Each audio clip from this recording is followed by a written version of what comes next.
নতুন যাত্রী শেড পেতে চলেছে ভারত বাংলাদেশ সীমান্ত গ্রামে। বিধায়কের উদ্যোগে সীমান্ত এলাকার বাসিন্দাদের দীর্ঘদিনের দাবি পূরণ হলো।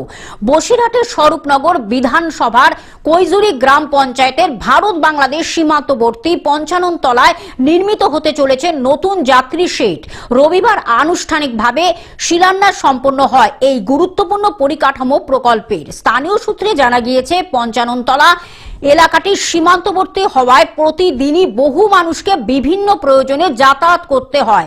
স্কুল পড়ুয়া, কর্মজীবী মানুষ থেকে শুরু করে প্রবীণ নাগরিক এবং সকলেরই দীর্ঘদিনের অভিযোগ ছিল রোদ বৃষ্টি উপেক্ষা করে খোলা জায়গায় দাঁড়িয়ে বাস বা অন্যান্য যানবাহনের জন্য অপেক্ষা করতে হয়। বিশেষ করে বর্ষাকালে ও প্রচন্ড গরমে চরম ভোগান্তির শিকার হচ্ছিলেন সীমান্ত এলাকার বাসিন্দারা।